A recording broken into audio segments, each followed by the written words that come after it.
Tampaknya kita masuklah ya, selain daripada kita tahu ada 10 nama-nama haid yang paling terkenal adalah namanya haid, itu yang paling terkenal lah, kita sebut banyak kali. Jadi alhamdulillah ya, berbalik pada pokok perbincangan kita, maka pengarang kitab mengatakan perkara-perkara yang perlu diambil perhatian oleh perempuan ketika mengalami haid ya, adalah yang pertamanya sunat ya, untuk mana tadi tengok sekejap, kena lupa juga kan.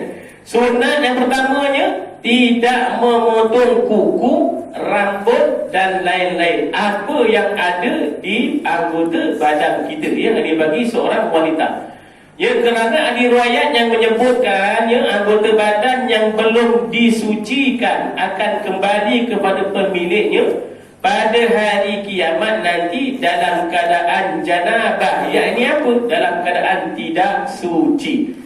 Ya, ni ya, jadi sunat tidak memotong kuku dan rambut dan apa sekali lah yang bulu ada kat badan. Ya, sunat tidak dipotong, tidak dicukur, tidak dibuang ya, supaya bila selesai mandi janabah nanti segalanya kita mandikan bersama, supaya anggota ni tadi memang hadis Nabi sebutkan, supaya bila dibangkit di padang mahsyar segala anggota kita yang dipotong itu akan bersama kembali dengan kita.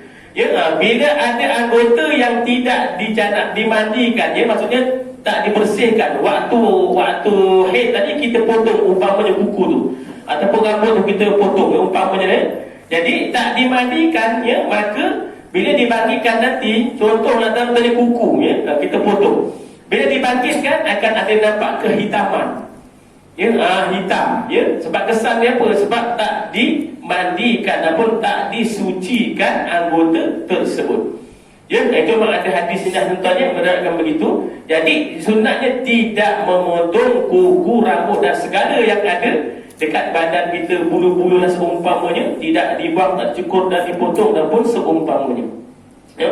Walau bagaimanapun ya, pengarang kitab mengatakan jika telah terpotong maka wajib dibasuh tempat ataupun bekas anggota yang terpotong ya.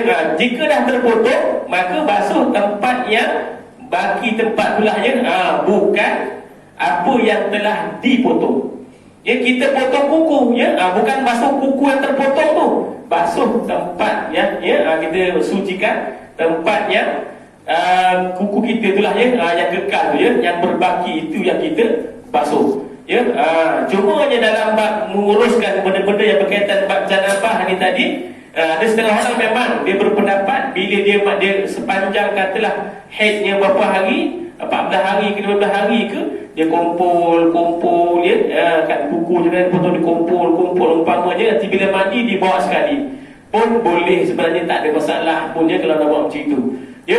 Tapi seelok-eloknya dalam tempoh itu, dalam tempoh haid itu tidak kita potong apa yang ada ya. Kalau dah terpotong, basuh bekas tempat tu saja, bukan basuh kuku dan rambut yang telah terpotong ataupun terpisah daripada anggota kita. Tapi kalau nak basuh juga pun taklah menyalahi lah ya. Tapi tidak ada yang warid daripada hadis Nabi ya, yang kata kena wajib basuh juga ya, benda yang sudah terpotong itu tidak ada. Kemudian jika ada soalan boleh tanya tuan-tuan. Yang keduanya, ketika darah berhenti, perempuan boleh berniat melaksanakan puasa walaupun belum mandi wajib, kerana puasa diharamkan disebabkan haid, bukan sebab berhadas ya. Disebabkan haid ya, bukan disebabkan berhadas tadi ya. Maka disunatkan itulah ya, dibolehkan untuk dia melaksanakan puasa kalau kena pada bulan puasa ya. Boleh diniatkan ya untuk dia berpuasa walaupun dia belum mandi wajib ya. Ceritanya haidnya dah bersih ya, dah bersih, jadi dia dah kena pula contoh bulan puasa, dia boleh berniat untuk berpuasa ya, tak ada masalah ya, walaupun dia belum mandi wajib tadi ya. Itu dibenarkan sekali, satu pendapat dibenarkan saja. Tapi di pendapat Imam Syafi'i yang lain, seolahnya tidak elok, tak manis ya, bila kita beribadah bercampur dengan hadas. Walaupun dia dibolehkan, tetapi ya, walaupun dibolehkan ke arah lebih kepada Boleh yang ke arah macam rasa seelok-eloknya, tak payah macam itu. Mandi dahulu, bersihkan dulu, barulah kita menjalani puasa lah seumpamanya ataupun ibadah yang lain. Itu lebih seelok-eloknya. Yang kita tak nak bercampur ibadah kita dengan benda yang kita tak suci pada kita, yang tak bersih pada kita. Itu kita tak nak campur lah, betul kan? Kemudian juga berbeza kemudian seterusnya dalam perenggan tersebut juga berbeza dengan jima, sebab ada nas yang jelas melarang menjima isteri sebelum bersuci. Ada juga larangan daripada hadis Nabi lah yang melarangnya untuk mendatangi seorang isteri dalam keadaan dia belum bersuci, walaupun dia dah haidnya dah habis. Dah sampai haidnya, tempohnya dah selesai dah kering, tapi dia belum mandi, belum mandi wajib lagi, artinya belum bersihkan lagi, belum mandi wajib, kewajipannya belum suci lah kita kata. Maka memang ada larangan khusus daripada Nabi untuk mendatangi isteri sebelum dia bersuci, yakni sebelum dia mandi wajib. Walaupun kata haidnya dah bersih, dah boleh dah, kalau haidnya bersih nak mendatangi isteri tak ada masalah. Tetapi dia sebut adabnya memang ada nas daripada Nabi, memang melaranglah bersihkan dah, mandi dulu wangi-wangi baru mendatangi isteri ataupun suami seumpamanya. Itu dalam keadaan dah bersih, haidnya dah kering, dah terhenti. Apatah lagi kalau haidnya sedang tengah jalan, tengah ceritanya haidnya sedang berlaku haid. Sebab hukumnya haram menjima isteri pada muka surat 217 dinyatakan haram menjima isteri yang sedang haid jika tidak bimbang, jika dia tidak bimbang dirinya boleh terjebak kepada zina, betul Memang kalau ada setengah ulama kata takut dia ni jenis nafsunya, kata tinggilah nafsunya, takut dia boleh melaksanakan zina, maka diharuskan untuk mendatangi isteri walaupun dalam keadaan dia ada haid. Dia hukumnya harus saja, harus bukan kata wajib datang, tak. Itu kalau bagi lelaki, bagi suami yang dia kebimbangan, memang dia tak boleh tahan nafsunya, dia takut dia mengambil benda yang haram. Dekat situ tuan-tuannya bertampung dua mafsadah. Dua mafsadah ni dua kerosakan yang besar, dua mudarat kita kata. Satu, kalau tak mendatangi isteri, maka dia akan pergi mana-mana lah berzina seumpamanya. Kalau mendatangi isteri pula ada mudaratnya pula, sebab dia belum bersih daripada haidnya. Jadi bila bertampung dua masalah yang besar tadi, kita kena ambil masalah yang lebih ringan daripada kita mengambil masalah yang lebih besar, iaitu dengan mendatangi isteri walaupun dalam keadaan dia ada haid ini, dalam keadaan sedang haid lah, haidnya masih belum habis lagi. Masya Allah. Tetapi Masya Allah, ala kulihannya lah, itu pandangan ulama saja, ala kulihannya, bila kita mendatangi isteri yang keadaan haid, kena ingat bila air mani itu bercampur dengan darah, bercampur dengan darah menyebabkan berlakunya persenyawaannya sperma itu dengan darah. Ini yang berlaku banyaknya masalah pada anak kalau jadi anak lah waktu tu. Anak dia boleh menjadikan sebab dia cacat, boleh menyebabkan anak dia bermasalah pada otaknya. Ada sebab-sebab banyak lagi lah, yang sebab Nabi larang tu ada sebab musababnya. Masya Allah, itu kita nak kena kira betul lah, nak kena tengok betul-betul. Jadi memang ada larangan yang khusus untuk tidak mendatangi isteri ketika mereka ini, isteri-isteri ini dalam keadaan haid. Namun dibenarkan dibenarkan untuk sekadar beristimta'. Istimta' ni apa? Bersenang-senang dengan isteri yang dalam keadaan haid. Cumanya tak boleh menyentuh di antara pusat hingga lutut sahaja. Kadang kesian juga, kadang 3 hari bar dah sampai 5 bar dah. Tak boleh nak kawan dah sampai 5 bar. Aduh, lambat pula 15 hari nunggu. Jadi boleh dibenarkan dalam fiqh Syafi'i, boleh untuk beristimta' ini bersenang-senang dengan pasangan, asalkan kita boleh jaga tidak tersampailah menyentuh di antara pusat dengan lutut, maka ia dibenarkan, diharuskan. Masya Allah. Tapi kalau tak boleh kawan, takut bila bersenang-senang tiba-tiba terlajak pula. maka baik jangan dekat. Ya, masya-Allah. Ya, baik jangan dekat sebab hukumnya haram. Ya, masya-Allah ya. Begitu perbahasan ulama mengenai hukum menjima isteri ketika dalam haid ataupun dalam sedang dalam haidnya habislah suci ujung, tuan-tuan ya. Kemudian seterusnya ya, saya ambil yang bawah terus yang keempat ya. Ketika tidak berpuasa kerana haid, tiba-tiba haidnya kering pada siang bulan Ramadan, dia sunat untuk imsak, yakni menahan makan dan minum.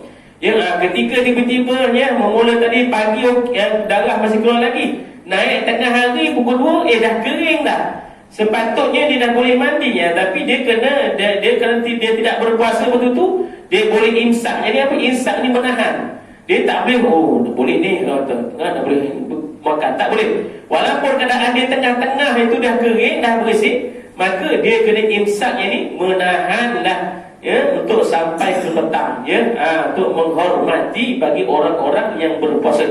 Kalau pun dia nak menjamah makanan, pergilah jorok-jorok kat mana-mana sekadarnya ya, bukan dia lapar je pasal nasi biryani dia hentam, contohlah ya. Kan dia jadi menghormatilah ya, nak minum sikit tak ada masalah, nak mengalas sedikit solat ya, tapi dilebihkan untuk imsak, jadi menahan. Walaupun keadaannya dia sepatutnya je dah halang-halang, dah setengah hari dia tak puasa, sepatutnya boleh dia sambung sampai dia, tapi disunatkan begitu untuk dia menahan ya.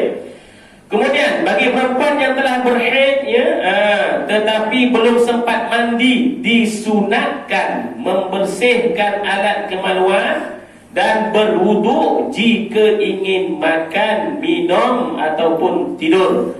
Ya, jika melakukannya tanpa kedua perkara tadi, ya hukumnya makruh sahaja ya, adik ya. Ya, bagi pasangan suami isteri ya, masya-Allah ya, perempuan yang telah berhenti haidnya tapi belum sempat mandi. Ya, belum sempat mandi lagi lah ya, dengan ada masa seumpamanya. Kemudian disunatkan ya, maksudnya nak makan ke, nak minum ke, nak tidur ke ya, maka dia kena basuhlah ya alat kemaluannya dan berwuduk terlebih dahulu ya, bersihkan ya. Kemudian baru nak makan ke, minum ke, tidur ke, tak ada masalah ya. Ya, kalau dia tak buat apa masalah, tak ada masalah pun, cumanya hukumnya makruh sahaja ya. Jadi walaupun bendanya makruh, Allah sangat melarang, tak suka kita bergelumang ataupun berlama-lamaan dengan benda yang makruh. Ya, tak apa, dia makruh saja, kita pun tak apa, tak kisahlah ya. Jadi kena keluarkan daripada masalah benda-benda yang makruh tadi ya. Kemudian masya-Allah ya, hikmahnya apa dalam hikmah keluar darah haid ya, nanti saya sambung lagi lah ya, ada beberapa perkara lagi yang berkaitan dengan wanita ya, tentang haid ini. Hikmah keluar darah ya, haid ini apa hikmahnya? Menandakan sebagai perempuan itu sihat. Contohnya menandakan isteri kita pun, adik perempuan kita ya, akak kita dia sihat walafiat, tidak ada masalah, sebab kitaran haidnya sempurna. Ya, sampai tempoh dia keluar ya, sampai tempoh dia keluar seumpamanya. Ya, masya-Allah ya, sebab bila kitaran haidnya tidak sempurna pada wanita ni, ada masalah. Ya, emosinya pun akan terganggu ya. Bila kitarannya tak mengikut jadual yang sebenar. Ya, terlebih beberapa hari ke umpamanya, memang banyak masalah. Kadang nak marah aja ya, contohnya kadang nak mengamuk emosinya, anak-anak jadi mangsa selalulah ya. Sebab dia emosinya tak stabil. Bila kitarannya itu sebab dikira sebagai dia tidak sehat. Ya, betul ya. Ataupun dia boleh mendatangkan penyakit. Kalau kita tengok dalam sudut perubatan, bila kitaran haidnya tidak betul, maka dia mendatangkan penyakit ya, lebih kepada sis ya. Dan dia punya macam ada ketumbuhan. Ya, di ketumbuhan di bahagian rahim lah, kalau yang wanita ni kadang dipahamlah ya masalah ketumbuhan ni. Bila kitaran haidnya itu tak sempurna, nampak macam mengandung ya. Nampak macam mengandung. Saya ni dah sebulan tak datang bulan ni, tak keluar haid lagi sebulan, nampak macam mengandung.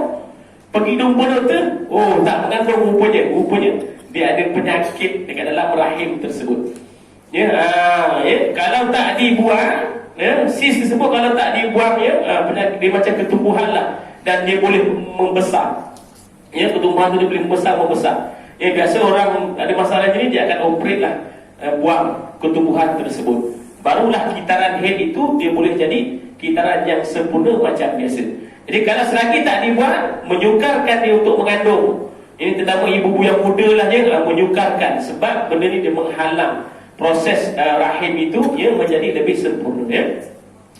Jadi bila haidnya teratur, tak ada masalah menjadikan kita adalah orang-orang ibu lah, dan ibunya orang-orang yang sihat, tidak ada sebarang penyakit seumpamanya. Yang keduanya ya, tanda sudah balik sampai umur yang ditaklifkan dengan hukum syarak sebagai tanda lah ya. Anak-anak yang dah sampai ada keluar darah haid sebagai tanda sudah memikul tanggungjawab ya, hukum syarak dah terkena kepadanya.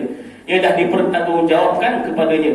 Yang ketiganya tanda ya, tanda tidak mengandung ya, sebagai tanda lah ya, betul ya. Sebagai tanda orang itu, wanita itu tidak ada isi kandungan lah ya di dalamnya ya. Keempatnya, jika tidak keluar darah haid itu tanda perempuan tersebut sudah sampai menopause. Kalau tak keluar ya, kalau dah tak keluar ya. Kalau menurut kata, kalau fiqh Imam Syafi'i ni, saya tengok beberapa kitab, kebanyakannya tempoh menopause tuan-tuannya lebih kurang, kata pendapat Imam Syafi'i, jumhurnya dia kata lebih kurang umur 42. Ya, lebih kurang dia katalah ya, kuratanya pada umur 42. Ya, tapi ada juga yang sampai 44 pun dia masih boleh mengandung lagi. Tuan-tuan ya, ini perkara yang keajaiban lah ya bagi kita lah ya. Ala kulihal ya, dalam ialah bincang tempoh kita sampai wanita menopause umpamanya, itu berkait tentang kesuburan seorang wanita. Ya, tahap mana ya, kadang tengah 40 dah menopause tak boleh. Kadang 42, kadang 43. Tapi keseluruhan kata jumhur Syafi'i ni kebanyakannya pada umur 42. Ya, begitulah ya. Sebab itu tak mustahil orang yang umur 42 dia boleh mengandung lagi. Ya, tak mustahil ya. Kadang 43 baru habis seumpamanya ya. Masya-Allah.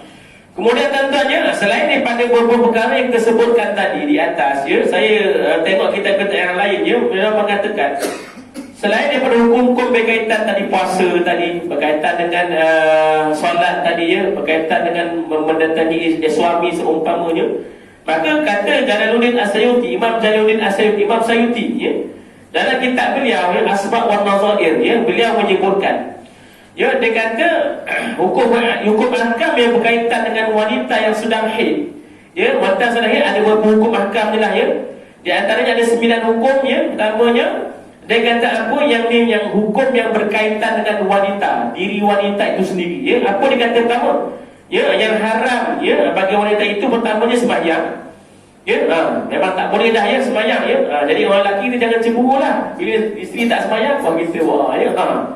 Kita lelaki tak ada uzurnya ya, uzurnya tua je lah ya. Itu pun tua, kalau masih ada daya kena wajib sembahyang juga. Tapi bagi kaum wanita, Allah berikan dia keuzuran, dia rehat, dia tak payah sembahyang ya.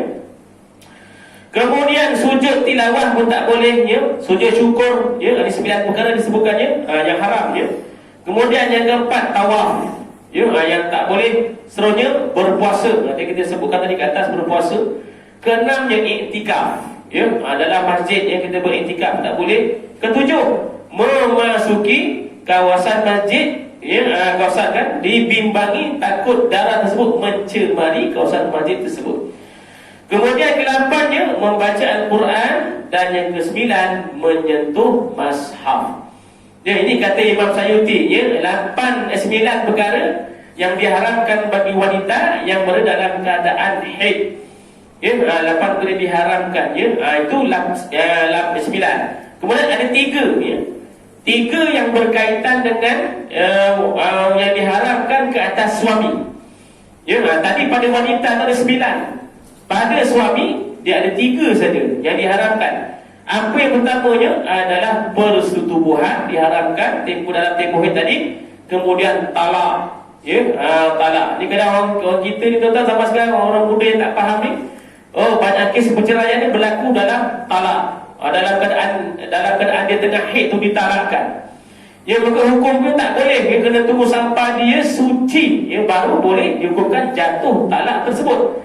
Ya, tak boleh tu talak tu berpisah, tak boleh ya. Talaknya tak dikira sebagai talak. Ya, sehinggalah dia suci, barulah dikira jatuh talak tersebut. Ya. Dia kadang banyak dia dapat talak dengan benda yang satu benda yang jangan main-main lah. Sebab Nabi pesankan sangat dia. Satu benda yang jangan kita main-main, satu adalah jangan bermain dengan talak, ya, dan perkahwinan. Ya, perkahwinan pun tuan-tuan, kalau orang ni yang sebenarnya betul, pasangannya namanya betul, bednya betul, lakinya pun sama, saksi ada cukup sekali, maka sah perkahwinan tersebut. Walaupun dalam dirinya berlakon saja. Betul ni? Walaupun dia berlakon saja, berlakon filem, oh sah. Tapi cukup syarat sekali, sah perkahwinannya. Ya, sebab itu biasa kalau lakonan ni, dia bukan guna nama yang sebenar. Betul ni? Adakah guna nama orang lain, ya? Bukan merujuk pada diri dia, nama dia yang sebenar. Dan kalau guna nama dia yang sebenar, pasangan dia pun yang sama, saksi cukup, wali pun sekali, maka sah perkahwinan tersebut. Ya, dan juga bab talak, ya, talak pun tak boleh kita gurau-guraukan, bermain dengan talak, maka tetap dia akan jatuh. Ya, tapi cuma dalam bab haid ni tadi, maka jatuh talak tersebut bila pada setelah dia suci, ya, maka jatuh talak tersebut, ya. Betul. Kemudian yang ketiganya, yang diharapkan kepada suami adalah beristimta' atau bersenang-senang di antara pusat dengan lutut, ya. Dari pusat dengan lutut itu diharamkan. Yang lain boleh, tak ada masalah, dibolehkan, ya, masya-Allah, ya. Allahu Akbar, ya. Itu pun dibolehkan kalau dapat menahan, ya. Kalau tak dapat menahan nafsu maka diboleh. Tapi kalau dapat menahan, boleh sabar, boleh tunggu, itu yang paling terbaik. Ya, sebab kita takut terlacak ke arah yang lebih berat seumpamanya, subhanallah, ya. Allah Akbar, ya. Sebelum selanjutnya, ada nak tanya tak tuan-tuan? Yang kena fakir ni, kadang kita lelaki ni boleh lah untuk pengetahuan, untuk ilmu tak ada masalah, tuan-tuan, kan? Sebab itu tuan-tuan, beruntung kita ni ada isteri yang faham takhid ni. Untungnya pun tuan-tuan, kita suami ni kurang sikit bebanan dia, ya. Sebab dia lebih faham lah, ya. Bila tentang haid ni, wanita dia lebih faham daripada lelaki. Tapi tuan-tuan, kalaulah seorang wanita tu, seorang isteri, dia tak faham seluk biluk bab haid, nifas, istihadah, wiladah, dia tak faham, menjadi kewajipan pada suami kena hantar dia kelas haid nifas, kena bagi hantar, ya. Tapi bila dapat isteri yang faham, tahulah seluk biluk benda ni, alhamdulillah, sikit sebanyak kita ni tak menanggung dosa. Ingat tuan-tuan, ya, suami ni kalau isteri tak tahu, suami banyak tanggung. Ya, tuan-tuan, suami yang banyak tanggung dosa isteri. Tuan-tuan, ya. Jadi alhamdulillah bila suami isteri itu tahu benda berkaitan dengan haid nifas, dia tahu sikit-sikit lah, tuan-tuan, ya. Sekurang-kurangnya suami tak menanggung dosa terlalu banyak. Tuan-tuan, ya. Sebab dia tahu nak lepaskan diri dia. Ya, tuan-tuan, ya. Allah kata, kamu suami, kenapa kau tak ajar dia? Saya tak pandai, ya. Kenapa kau tak hantar dia? Adakah kenapa tak nak hantar kelas? Kenapa tak nak pergi mengaji? Masya-Allah, tuan-tuan, ya. Panjang dia punya kaitan dia nanti. Tuan-tuan, jadi kita syukur, ya, ada pasangan kita yang faham, ya, sikit sebanyak tentang haid pada seumpamanya lah, ya. Masya-Allah. Ya, yang berkaitan. Ada soalan nak tanya? Tak ada, ya? Tak ada, kita teruskan. Masya-Allah, tuan-tuan, ya. Mudah-mudahan lah, ya, banyak kita bincang bab ni, kita boleh faham lah, ya. Kemudian cuma timbul persoalan, tuan-tuan, ya, dua pasal sekalian, ya, cuma timbul persoalan. Contohlah, ya, kita pergi umrah, ya, ni biasa banyak berlaku pada perempuan, ya. Lelaki tak ada masalah, dia tak keluar haid pun, ya, perempuan pergi umrah, ya, sayang pula, ya, umrah dah waktunya singkat, 10 hari dah umpamanya, sekarang 7 hari je, ya, tak ada 10 hari dah, ya, 7 hari sekarang, ya, pergi. Dan tiba-tiba sampai sana, masya-Allah, haid pula datang. Adakah pada waktu itu dibolehkan untuk kita mengambil ubat untuk menghalang haid itu keluar? Boleh tak, tuan-tuan? Ya? Bila kita menghalangnya, maka setengah perbahasan ulama dia kata telah melanggar fitrah seorang wanita. Fitrah seorang wanita sampai tempohnya memang dia keluar darah tu, ya. Kita tak boleh nak ejah-ejah. Ya, tapi bila kita memikirkan pula, Allah dah sampai ke Mekah ni, dah bayarnya mahal, ya. Ya, dah jarak payah nak dapat, ya, sekali nak pergi, ya. Pada waktu itu, ya, pada pandangan Imam Sayuti tadi, dia katakan menggunakan sesuatu, ya. Biasa orang ambil pil, ya. Bagi wanita mesti ambil pil. Ya, untuk makan menghalang daripada haidnya. Hukumnya apa kata Imam Sayuti? Hukumnya harus dibolehkan. Ya, untuk dia menghalang, ya, dengan dua syarat. Ya, boleh diambil, tak masalah. Satu tuan-tuannya, satu dia ambil pil untuk menghalang haid tu keluar, satu dia ambil pil untuk membagi dia keluar. Itu. Sebab ada setengah perempuan dia punya haid ni kadang macam lambat je nak keluar, ya. Lambat Allah. Jadi dia ambil pil, cepat dah keluar dia. Ya, jadi dua keadaan tu lah, ya. Maka dia hukumnya kedua-duanya dan hukumnya harus, tetapi dengan dua syarat.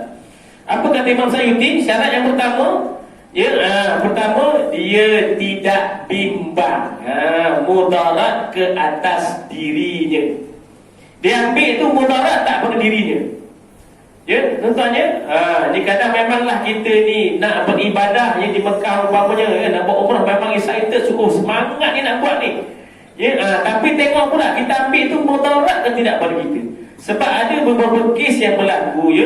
Dulu masa gaji saya pergi buat mutawif tu, gaji dah beberapa kes berlaku ni, pergi umrah ni. Ya, ada beberapa kes yang berlaku, memanglah terlalu gairah sangat nak mengambil, ya, upil ditahan haid ni. Tapi bila dia ambil, dia tahan, lama pula haid ni tak datang. Ya, dah habis balik pun tak, dah balik Malaysia dah bulan-bulan pun tak keluar-keluar haid juga. Sebenarnya dah memudaratkan dekat situ. Ya, ada juga pun satu juga, ya, ambil pil untuk mengeluarkan haid, pun sama juga. Tak berhentilah haid ni, memanjang aja. Jadi masalah juga. Ya. Sekira-kiranya kalau dia ambil tidak ada mudarat pada dia, tak ada kesan pada diri dia, maka dihukumkan dia harus untuk dia ambilnya, sama ada menghalang atau bagi keluar darah tersebut. Ya, itu yang pertama.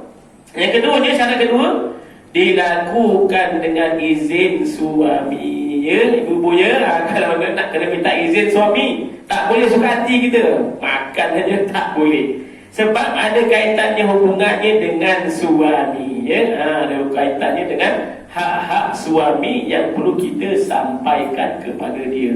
Jadi tanya, bang, boleh tak bang saya ni nak ambil pil, ya, nak bagi darah dia macam lambat dia keluarnya, bagilah cepat sikit keluar, ya. Tu kena minta izin dengan suami. Ya, suami pun dah fikir-fikir, dia walau keluar dia kata, "Boish, jangan lama sangat sudah kan. Pening kepala nak mana dah pergi dia tahu, ya." Jadi kena minta izin dengan suami. Suami izinkan, boleh, dua syarat yang tadi dipenuhi, maka dia boleh, hukumnya harus, kata Imam Sayuti, ya, maka boleh dia ambil, tidak ada masalahnya. Tuan-tuan, sebab ini memang kadang dia berkait lah, ya. Kadang bukan masalah kita pergi umrah haji saja. Kalau kita di Malaysia pun ada yang berkaitannya, yang mengeluarkan darah atau menghalang pun ada juga, ada kaitan-kaitannya, subhanallah. Kemudian persoalan yang kedua yang sering ditanyakan, ya, boleh tak, ya, hukum, ya, hukum bersuci. Ya, hukum bersuci bagi wanita yang haid dengan niat mengangkat hadas. Dia ni tuan-tuan dalam keadaan masih dalam haid, ya, haidnya masih berjalan, tetapi dia bersuci, niat bersuci, dia mandi wajib tadi tu, dalam keadaan untuk niatnya untuk mengangkat hadas tadi tu. Ya, sedangkan dia tahu dia punya perbuatan itu tidak sah pun ibadahnya. Sebab apa? Dia dalam tempoh haidnya belum habis. Ya, maka dikatakan, kata Imam Sayuti, maka hukumnya haram, ya. Sebab apa hukumnya haram? Sebab dia telah bermain-main dengan ibadah. Ya, maka tak boleh, ya. Sesuka-suka mandi, niatkan dia mandi hadas supaya nanti boleh solat umpamanya. Padahal dia tahu pun memang kalau dia mandi pun tak sah lah dia mandinya, sebab dia masih dalam haid je lagi tak habis. Tetapi maka kata mesti haram perbuatan tersebut sebab dia bermain dengan ibadah, ya, gitu. Tapi kalau tujuannya mandinya adalah mandi nak bersihkan badan, ya, daripada kekotoran ke, mandi biasa ke, maka itu tidak ada masalah, ya. Sebenarnya dia tak ada tujuan apa-apalah, ya, yang tidak berkaitan. Tapi kalau ada niatkan untuk mengangkat hadas mandi tadi, maka hukumnya haram perbuatan tersebut, ya. Samalah juga dengan berpuasa, ya, samalah dengan juga berpuasa. Dia tak makan, ya, dia tak makan. Bila dia tak makan, wanita tadi yang haid dia tak makan, lepas tu dia berniat, ya, dia berpuasa, maka perbuatan tersebut dikira berdosa Ya, dikira berdosa kalau dia sengaja melakukan perbuatan tersebut. Ya. Nak ceritanya dia berdua keadaan dia tadi semuanya berkait rapat dengan niat. Ya, dia tak makan, ada niat pula nak puasa, sedangkan dia ada dalam keadaan haid, maka dia bukan sebagai berdosa. Ya. Tapi kalau dia saja tahan, tak ada niat apa-apa pun, ya, kan, ya, maka taklah dikira sebagai dia berdosa. Tuan-tuan, itu yang Bapak sekalian sekasihi, itu yang berkaitan dengan sedikit sebanyaklah persoalan yang berkaitan dengan haid, ya. Di dalam kitab kita tak diperinci lebih lanjut lah, ya. Itu mungkin dibincang kita yang lebih besar lagi lah, panjang cerita nampak haid dan nifas umpamanya. Masya-Allah, ya, ada soalan. Tak ada soalan, kita masuk sikit lagi dalam bab nifas, ya. Okay. Pak Ibu ada soalan pun tak ada, ya. Boleh faham, ya. Maaf dah kalau tersilap ke. Sikit je. Masa nak talak bila haid, maknanya dia akan lepas bersih baru anu. Tapi masa nikah ada kaitan tak? Macam masuk nikah. Masa nikah tu ada haid. Oh, nikah haid tidak ada tak ada masalah, ya. Dia punya akad nikah dia sah. Ya, dia hanya dalam bab talak saja yang tak dibolehkan dalam keadaan dia haid. Maksudnya kalau katalah ialah dalam bab talak tu, kalau dah dia mula-mula awal haid tiba-tiba kena talak, pada waktu tu talaknya tak jatuh lagi, sehinggalah dia bersuci, dia dah suci bersih, dah boleh ibadah, baru dah jatuh talak tersebut. Ya, dia tak jatuh macam masa saya cakap, kita tak boleh diterima talak itu dalam keadaan dia sedang haid. Ya, tuan-tuan, kita banyak kes yang berlaku kita di mahkamah, ada macam-macam, ya. Talak ketika haid, Allah macam-macam lah, tuan-tuan, panjang lah ceritanya, ya, yang berkaitan, masya-Allah, ya. Sedangkan talak itu tak ada kaitan pun, tak terjatuh lah talaknya, ya. Tuan-tuan, gitu. Masya-Allah, tuan-tuan, ya. Dia berkaitan dengan darah haid lah, tuan-tuan, masya-Allah. Seterusnya kita masuk sikit lah, tuan-tuan, bab nifas, muka surat 218. Wa aqallu nifasu muhajjatun wa ghalibuhu arba'una yawman wa aksarahu sittuna yawman. Paling sikit tempoh darah nifas keluar ialah satu majjah, ya, ataupun satu pancutan. Kebiasaannya 40 hari dan paling lama adalah 60 hari, ya. Pertama kita nak faham, darah nifas adalah darah yang keluar setelah melahirkan anak. Ya, setelah anak dah keluar, darah yang keluar itu disebut darah nifas. Dia berbeza dengan darah wiladah. Tuan-tuan, ya. Darah wiladah dengan nifas dia tak sama. Okey, darah nifas dia keluar setelah melahirkan anak. Anak dah keluar, sempurna keluar, ada darah yang keluar tu, itu disebut darah nifas. Adapun darah wiladah, darah yang keluar dia berserta dengan anak saing. Entah, ya? Dan kenapa betul dua keadaan yang berbeza ni? Ya, darah wiladah ni darah yang keluar sainglah kalau kata istilah fiqh tu, darah yang keluar bersekali, ada kata istilah fiqh, bersekali dengan anak tu. Ya, anak dah keluar sempurna, ya, yang darah dia keluar daripada rahim tadi tu, itu boleh dikira darah nifas. Tu kena faham betul benda tu. Ya, dan kedua-duanya kena mandi wajib setelah sampai tempoh kata 40 hari ataupun 60 hari lah, tuan-tuan, gitu. Adapun kalau kata sebelum 40 hari dah kering, dah bersih, boleh mandi macam biasa, terus ibadah macam biasa. Tuan-tuan, kadang setengah orang dia 35 hari dah bersih dah, okey, terus nak ibadah, tak ada masalah. Ya, ataupun paling lewat lama adalah 60 hari. Lebih daripada 60 hari mungkin dia sudah jadi darah istihadah ataupun darah yang fasad, darah yang rosak. Dia kena refer pada semua doktor apa masalah ada dalam rahim. Tuan-tuan, ya. Dan kalau lebih daripada tempoh paling lama 60 hari, kalau mesti keluar lagi darah. Tuan-tuan, gitu. Tuan-tuan, jadi kita bezakan darah nifas dengan darah wiladah, ya, tuan-tuan. Tuan-tuan yang pernah menyambut bayi, menyambut anak dulu, mungkin fahamlah, ya, mungkin masa waktu keluar tu, ya, akan ada darah yang bersekali, masya-Allah. Entah ni, sebab itu saya kalau kempenkan bila kursus kahwin ni anak-anak muda ni, saya memang kempenkan waktu menyambut bayi tu bersalin tu panggil suami sekali. Ya, ini kadang suami isteri kat dalam labor room dah macam nak mati dah, nak kena. Tapi suami kat luar memain game ni. Tak tahu rasa payahnya. Panggil sekali masuk. Ya, saya kempen. Pergi ambil khusus 1 jam je khususnya. Benarkan teman isteri di dalam. Ya, sama-sama berjuang susah dan senang. Entah dia, jangan time senang hanya bersama. Susah pada pandai engkau lah. Tak boleh.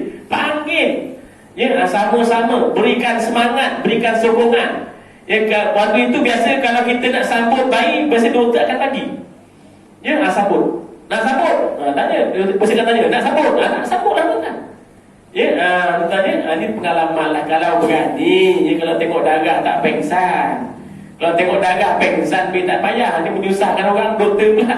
Nak uruskan kita pula tak pengsan. Ya, kalau berani, silakan sambut. Ya, doktor tak ada masalah. Doktor akan ajar. Ya, ini cara menyambut seorang bayi. Tuan-tuan, ini sebagai tanda bahawa kita rasa ibu kita lahirkan kita macam itulah payahnya. Ya, nak kita rasakan sama-sama susahnya. Ya, insya-Allah tuan-tuan, jangan kita biarkan isteri kita seorang-seorang hanya berjuang kat dalam tu. Ya, jadi sama-sama temankan, berikan semangat, bacakan selawat, ya, berdoa, masya-Allah, ibu bosok di belakangnya, selawat ke atas Nabi, mudah-mudahan Allah permudahkan. Ya, urusannya, ya, itu. Tuan-tuan, ni kadang kita pergi cek doktor pun kadang tinggal di isteri kita. Tak apalah, awak pergi dah kat dalam tu, ya, tak apa. Masya-Allah tuan-tuan, ya, nak kena elakkan. Ya, sebab ada beberapa perkara yang dalam hadis menyebutkan, ya, yang perlu kita ambil perhatian. Ada beberapa perkara dah dalam benda-benda yang berkaitan, ya, antara lelaki dengan perempuan ni. Salah satunya benda yang diharuskan lah, ya. Satunya adalah yang boleh dibenarkan bergaul lelaki dan perempuan ni. Salah satunya adalah dalam keadaan belajar. Belajar dibenarkan, ya, sebelah lelaki, sebelah perempuan. Depan lelaki, dia belakang perempuan, boleh, ini tak ada masalah. Ya, sekadarnya. Keduanya dalam urusan jual beli, harus kita nak berbual. Yang mungkin yang jualnya perempuan, kita bertanya. Ya, sekadar keperluan, ya.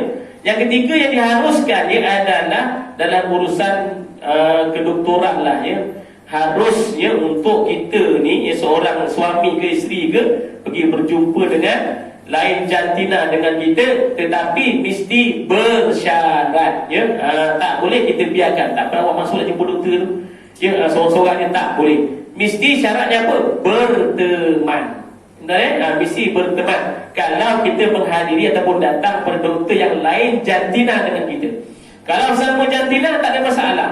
Ya, kalau lain jantina, kena ada berteman. Anak kita ke, isteri kita ke, suami kita kena ada berteman. Ya, itu dalam hukum dia lah begitu, ya. Tak boleh kita biarkan aja. Ya, masya-Allah, ya. Ya, tuan-tuan, ya, betul kan anak mungkin dah besar lah, ya, anak dah bercuci-cuci semua tuan-tuan, ya. Bagi yang muda-muda tu kena semangat lah, ya, kena temankan. Kadang waktu scan bayi tu biar je isteri berdua kan dalam dengan doktor. Kan? Tuan-tuan, kena jaga betul-betul. Ya, jangan dibiarkan tu berdua je kat dalam tu dengan doktor. Ya, kena teman. Suami kena tengok. Takut ada perbuatan-perbuatan yang di luar jangkaan lah, yang kita tak seronok dan seumpamanya, masya-Allah, ya. Tuan-tuan, ya. Kemudian, ya, berbalik pada bicara sikit dah, tuan-tuan, ya. Pada perbezaan wiladah dengan nifas tadi, tuan-tuan, ya, jadi kedua-duanya kena mandi wajib lah. Bila bersih suci, ya, 40 hari kena 40 hari selesai, kena duduk mandi wajib. Cuma ada timbul satu soalan yang biasa wanita akan tanya. Contohlah, tuan-tuan, ya, pergi buat pemeriksaan doktor, ya, dan katalah dah berapa, 35 minggu ke 36 minggu kan, lagi dekat kan, lagi kerap jumpa doktor, cek BP lah, pusing tak pusing lah, ke bawah tak ke bawah, sebabkan cek. Biasanya doktor, ya, kadang-kadang bila dia jolok bagai rahim, tuan-tuan tak tahu ibu, ya, akan keluar darah. Ya, akan keluar darah. Jadi nak dikira adakah darah itu darah haid ataupun dia darah daripada wiladah ataupun darah kita sebagai darah nifas. Ya, bila kadang cek doktor ni biasanya lah ibu-ibu akan terkeluar darah lah daripada rahim tersebut. Ya, akan keluar darah. Jadi bila kau darah nak dihukum sebagai darah apa ni kita nak katakan. Jadi kat situ kita kena faham betul-betul, ya. Bila kita cek doktor ke apa ke, ya, memanglah, jadi istilahnya sebagai, kata ulama fiqh, istilah sebagai darah fasad, darah rosak ataupun darah istihadah, darah yang ada masalah, darah penyakit lah kita kata. Walau sebab tu tuan bila kita faham betul-betul dia termasuk darah penyakit, caranya tetap kita kena beribadah. Banyak orang bila pergi cek doktor ni ibu ya, pergi cek doktor, tengok ada darah, betul tak sembahyang. Disangkakan adalah darah daripada darah sama ada bayi ni lah ataupun wiladah ataupun nifas. Tetapi dia tidak, tuan dibersihkan, disucikan macam biasa, kena ibadah macam biasa, Ini kena faham betul-betul. Darah dia memang keluar sikit, tak banyak lah, Ini setiap kali kadang-kadang orang cek memang buat bersih wanita akan tanya, ada terkeluar darah lah. Biarkan doktor kadang biasa faham lah, nak tengok berapa cm dah nak buka umpamanya. Kadang dalam tak buka lah, macam lah tuan-tuan mudah-mudahan ada pengalaman. Biasa kata keluar darah itu disilakan sebagai darah istihadah ataupun darah penyakit. Maka kita suci macam biasa, bersihkan yang betul-betul, maka ibadah seperti biasa. Sebab dia belum sampai lagi tahap dia termasuk darah wiladah pun tidak, darah nifas pun tidak, ataupun darah haid pun tidak. Betul? Ni yang banyak masalah yang berlaku. Keluarnya berapa tak sembahyang. Tadi baru cek doktor darah keluar, tak boleh sembahyang. Tuan-tuan dia. Masya Allah, dah tertanggunglah kita punya dosa tadi itu. Solat kita tak kita tunaikan. Masya Allah. Walaupun beberapa kali di atas kata itu doktor datang cek keluar darah, Masya Allah, selagi belum sampai tempoh betul-betul bayi nak keluar, selagi itu darah fasad, darah yang rosak. Maka kita sucikan saja macam biasa, ambil wudu, tunaikanlah ibadah kita bila masuk waktu. Masya Allah. Ini pertama macam tuan-tuan, sebab banyak sangat wanita yang begini. Banyak sangat yang beranggapan begini. Di darah wiladah ni, darah nifas. Padahal rupanya tidak. Jadi sekurang-kurangnya kita dapat bezakan darah istihadah yang rosak tu, darah penyakit macam mana, darah nifas macam mana, darah wiladah macam mana, darah haid macam mana, insya-Allah. Bila kita dapat beza tu, senang kita nak membuat hukum ni macam manalah. Ni kena sembahyang ataupun tidak, ni kena mandi ataupun tidak. Tuan-tuan dia, begitulah tuan-tuan dia, masya-Allah. Sama dah juga tuan-tuan dia. Macam bagi lelaki dia tak ada darah haid, nifas pun tak ada. Tapi bagi lelaki dia ada apa? Air mani, air mazi, air wadi. Tiga air ni semua tiga-tiga berbeza. Jadi bila kita tahu sifat-sifatnya, maka kita nak menghukumkan dan kita nak buat tindakan itu, kita senang. Sifat air mani macam mana? Baunya seperti hanyir telur. Fiqh sebutkan tu. Baunya seperti hanyir telur tu. Ataupun kata yang lain, baunya seperti seorang penebar roti sedang mengguli roti. Sampai tahap macam itu tadi kita nak bagi baunya. Dan dia punya kepekatannya sangat likat. Itu disebutkan. Cara detail sifatnya. Kepada air wadi macam mana, air mazi macam mana. Air mazi dengan wadi tak kena mandi wajib, tak? Itu kita kena faham. Bila apa yang keluar daripada kita, kita tengok sifatnya. Tak sampai kepada air mani, maka tak perlu mandi wajib. Cuba kita bersihkan secara wudu, selesai. Tapi bila berkaitan dengan air mani tadi, kena sifat-sifatnya, cukup sifatnya, kena mandi wajib. Itulah tuan-tuan, Masya Allah. Sekurang-kurangnya kita bila belajar ni dapat sikit sebanyak, kita dapat bezakan begitu. Bila keluar apa sajalah yang keluar daripada kita dapat bezakan supaya mudah kita nak membuat dia punya tindakan je lah, nak wajib ke wudu saja ke bersihkan seumpamanya, supaya adanya berkaitan lah dan kita dapat jalankan kehidupan kita seperti biasa berlandaskan syariat Allah Subhanahu wa taala. Ada soalan tak nak tanya? Reverse question sikit boleh? Ya boleh. Maknanya kalau budak perempuan akhir balik kita tahu dia tak haid. Lelaki mungkin mimpi basah. Jadi kat sini sekarang soalannya, apakah setelah dewasa, masa dia sebelum dewasa semua tak ada masalah apa. Setelah dewasa, apakah benda-benda yang dilarang dalam Islam, dan sekiranya dibuat, apakah kesan-kesan pada yang baru akhir balik? Perbuatan apa tu nak dikatanya? Contoh-contohnya macam kalau akhir balik, mungkin kalau bagi wanita kita pakai tudung. Benda-benda basic sah. Yelah yang menyebabkan efek pada dia punya ibadah. Bila sah saja dia mendapat taklifat lah, kita kata dia balik lah ya. Bagi wanita kadang-kadang pada usia setengah, dia kata 9 tahun pun dah ya, dikirakan boleh dah dikira sebagai balik ya. Bagi lelaki kadang paling lewat 15 tahun ya, perempuan kadang 12 tahun paling lewat ya, dah ditandakan sebagai dia balik. Walaupun kalau pun dia tak bermimpi ya, bagi lelaki contohlah tak ada mimpi pun, tahun 15 tahun 16 tahun tak ada mimpi pun, tapi dikirakan sebagai umurnya sudah umur yang balik. Walaupun tak ada tanda-tanda lagi, dia telah bermimpi pun seumpamanya lah ya, ataupun tak ada keluar mani seumpamanya. Jadi bila dah wajib saja kepada dah balik saja tanda tersebut, segala kewajipan kepada dia dah dikenakan lah. Dia segala kewajipan yang berkaitan dia auratnya ya. Bila dia balik tuan-tuan ya, segala perubahan akan berlaku pada dia. Ya, susu tubuh badannya berubah ya, bagi wanita lah ya akan berubah ya, lelaki pun ada sifat-sifatnya. Jadi segala-gala yang berkaitan dengan syariat semua dia kena laksanakan tanggungjawab. Dia dah tak boleh nak kata hutang-hutang lagi. Ya, memang itu kita kena pesankan, terutama anak-anak lelaki ni lah, anak-anak lanang ni kena dipesankan betul-betul. Mungkin wanita ni mungkin ada keuzurannya ya, datang haji seumpamanya, tapi bagi anak lelaki ni tak ada uzurnya. Bila balik saja kita kena ingatkan betul-betul segala kewajipan dia kena laksanakan. Ya, dia kena tanggunglah dia dosa tersebutlah ya. Dan tadi nak kita ingatkanlah ya. Memanglah kadang-kadang wanita kata memang kewajipan kena pakai tudung. Bila balik saja kewajipannya pakai. Tapi tuan-tuan, walaupun kewajipannya balik saja pakai tudung, nak dilatih tudung tu daripada awal. Tak boleh juga umur 12 tahun abang nak suruh pakai tudung, memang tak pakai dah tuan-tuan. Jadi pada awal 9 tahun, 10 tahun kita dah ajar-ajar, sampai tempoh dia balik saja cukup, dia dah boleh jalan ya, kehidupannya seperti biasa berdasarkan syariat. Ya, tuan-tuan, Nabi itu nak kena diajarkan daripada awal. Kan ya, sebab Nabi pun ajarkannya bila kita didik anak daripada umur 7 tahun, 7 tahun tu nak suruh dia solat. Bukan pada umur 7 tahun ni masuk tu solat, memang tak solat tuan-tuan. Jadi nak kena daripada umur 5 tahun, 5 tahun, 6 tahun, 7 tahun dah boleh suruh dah. Ya, kita dah latih umur 5, 6, 7 kita suruh aja dia ikut, sebab dah latih daripada umur 5 tahun. Tak boleh masuk 7 baru nak suruh, memang boleh tak. Ya, jadi adik pada umur pada 10 tahun, pukul sempat kata Nabi pada umur 10 tahun.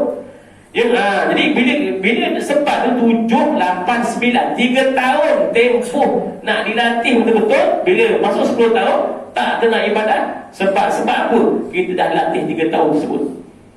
Betul? Nak cerita ni nak ada satu step-step yang dia ada langkah-langkah je lah ya. Bila balik saja segala kewajipan dia kita dah kena daripada awal sebenarnya, bukan nak tunggu umur dia balik tu kita pun nak suruh dia solat, nak suruh tutup aurat seumpamanya. Jadi sampai tempoh saja balik dia dah kena pegang dah. Maksudnya kamu cakap nanti kamu dah besar, kamu dah balik, kamu dah dihukum sebagai dosa ke tak dosa, kamu dah kena pegang sendiri. Ya, kena tegakkan dia. Tapi kita kena latih dia daripada awal ya. Tak boleh terus masuk baru nak cakap, memang tak masuk kepala lah tuan-tuan. Masya-Allah, dan begitulah. Sikit sebanyak ya yang berkaitan mengenai masalah yang berkaitan balik seumpamanya. Wallahu a'lam tuan-tuan, insya-Allah. Ya.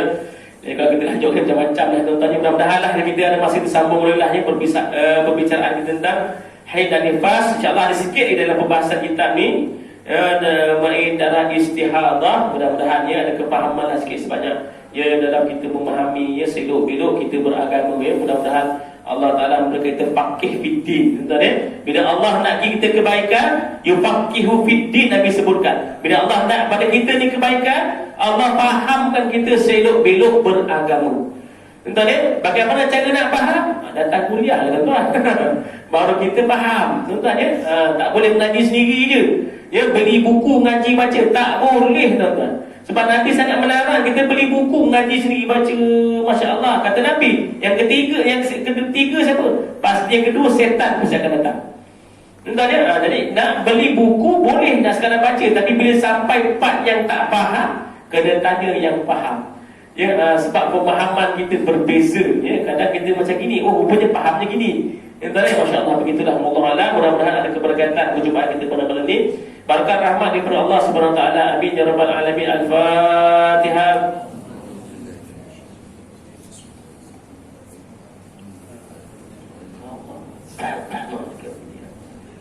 Inna siratal mustaqim siratal ladzina an'amta 'alaihim ghairil maghdubi 'alaihim waladdallin. أعوذ بالله من الشيطان الرجيم. بسم الله الرحمن الرحيم. الحمد لله رب العالمين حمدا حامدين حمدا شاكرين حمدا ناعمين حمدا صابرين حمدا يوافي نعمه الكافي مثلا يا ربنا لك الحمد كما ينبغي جلال وعظيم سلطانك. اللهم صل على سيدنا محمد وعلى سيدنا محمد كما صليت على إبراهيم وعلى آل إبراهيم في العالمين إنك حميد مجيد. اللهم اغفر لنا ذنوبنا اللهم اغفر لنا ذنوبنا اللهم اغفر لنا ذنوبنا وأهدنا وارحمهما كما ربونا صغارا وجميع المسلمين والمسلمات والمؤمنات يا برحمتك يا أرحم الراحمين. اللهم اجعل جمعنا هذا جمعا مرحوما وتفرقنا من بعد تفرقا معصوما ولا تجعلنا فينا ولا معنا ولا من يتبعنا شقيا ولا مطردا ولا محروما. ربنا عليك توكلنا وإليك أنبنا وإليك المصير. اللهم إنا نعوذ بك من البرص والجنون والجذام وسيء الأسقام بمنك وكرامك يا ذا الجلال والإكرام. ربنا فاغفر لنا ذنوبنا وكفر عنا سيئاتنا وتوفنا أبرار يا عزيز يا غفار يا ستر يا رب العالمين. ربنا آتنا في الدنيا حسنة وفي الآخرة حسنة وقنا عذاب النار وقنا عذاب النار وقنا عذاب النار. سبحانك ربك رب العزة عما يصفون وسلام على المرسلين والحمد لله رب العالمين. Tanggung tasbih kafarah dan suratul Asr. Subhanakallahumma wa bihamdika asyhadu an la ilaha illa anta astaghfiruka wa atubu ilaik. Bismillahirrahmanirrahim. Wal 'asri innal insana fi khusr illa alladhina amanu wa 'amilus solihat wa tawassaw bil haqqi wa tawassaw bis sabr. Assalamualaikum warahmatullahi wabarakatuh.